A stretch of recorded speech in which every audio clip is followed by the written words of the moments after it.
Assalamualaikum warahmatullahi wabarakatuh. Hai semuanya, perkenalkan nama saya Feby Putri Lestari. Saya mahasiswi semester 3 STAI Nurul Hidayah Selat Panjang. Nah, adapun video ini dibuat untuk memenuhi tugas mata kuliah Media dan Teknologi Pendidikan. Dosen pengampu Bapak Basuki MPD. Nah, pada kesempatan ini, saya akan membahas tentang sumber hukum Islam. Hukum Islam adalah syariat yang diadakan oleh Allah Subhanahu wa Ta'ala untuk umatnya yang dibawa oleh Nabi Muhammad SAW, baik hukum yang berhubungan dengan akidah maupun hukum-hukum yang berhubungan dengan amalia. Hukum Islam harus diterapkan dalam kehidupan sehari-hari karena jika tidak maka akan banyak ditemukan perbedaan-perbedaan dalam beragama. Sumber hukum Islam yang pertama adalah Al-Quran. Al-Quran adalah sumber hukum Islam yang pertama dan utama karena Al-Quran langsung berasal dari Allah Subhanahu wa Ta'ala melalui malaikat Jibril yang diturunkan kepada Nabi Muhammad SAW. Al-Quran berisi perintah, larangan, anjuran, kisah Islam, ketentuan hikmah, dan lain-lain yang menjadi pedoman bagi hidup manusia untuk menjadi manusia yang bertakwa kepada Allah dan menjadi manusia yang berakhlak mulia. Al-Quran sebagai sumber yang baik dan sempurna memiliki sifat dinamis, benar, dan mutlak. Dinamis maksudnya adalah bahwa Al-Quran dapat berlaku di mana saja, kapan saja, dan kepada siapa saja. Al-Quran diturunkan tidak hanya untuk umat tertentu atau untuk zaman tertentu saja. Al-Quran bersifat benar, artinya Al-Quran mengandung kebenaran yang dibuktikan dengan fakta dan kejadian yang sebenarnya, sementara Al-Quran bersifat mutlak, artinya Al-Quran tidak diragukan lagi kebenarannya serta tidak akan terbantahkan. Isi kandungan Al-Quran meliputi 5 hal, yaitu tauhid atau mengesahkan Allah, ibadah, yaitu menjelaskan tentang cara beribadah kepada Allah, janji, serta ancaman jalan mencapai kebahagiaan dunia dan akhirat, serta kisah dan cerita dalam hal ini.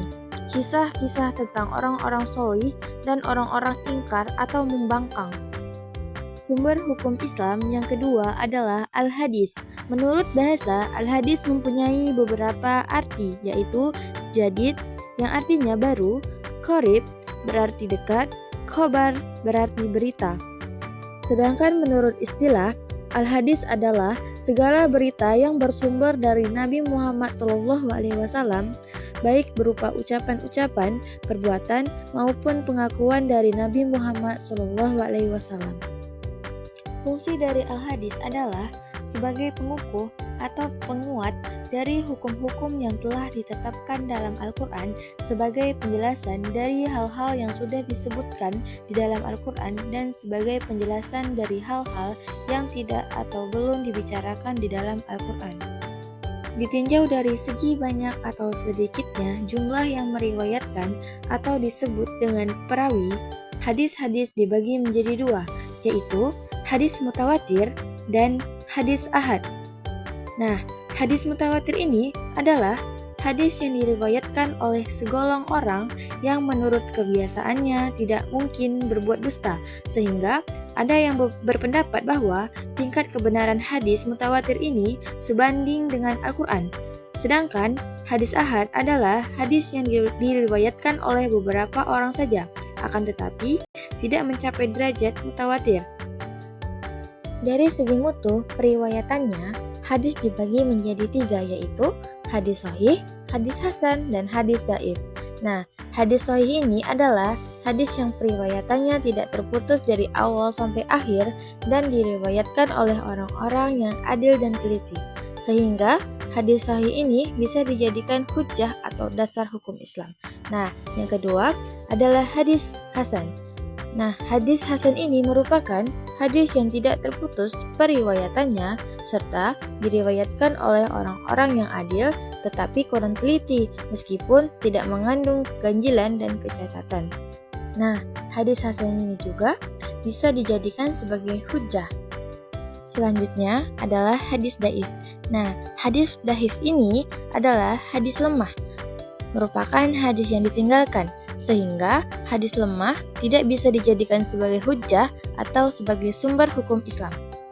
Sumber hukum Islam yang ketiga adalah ijma. Ijma adalah kesepakatan seluruh ulama kaum muslimin dalam suatu masa sesudah wafatnya Rasulullah SAW. Karena jika Rasulullah SAW masih hidup, ijma tidak ditemukan karena Rasulullah langsung menjelaskan. Sumber hukum Islam yang terakhir adalah qiyas. Qiyas adalah penerapan aturan yang sudah ditetapkan di dalam Al-Quran, As-Sunnah, atau ijma terhadap kasus baru. Qiyas hanya bisa digunakan untuk menemukan hukum suatu masalah apabila jawabannya tidak ada di dalam Al-Quran, As-Sunnah, atau ijma. Contohnya adalah hukum narkoba yang disamakan dengan hukum khamar atau minuman keras yang sama-sama merusak pikiran dan akal manusia. Nah, itu tadi penjelasan dari saya tentang dasar hukum Islam. Mohon maaf atas segala kekurangannya. Wassalamualaikum warahmatullahi wabarakatuh.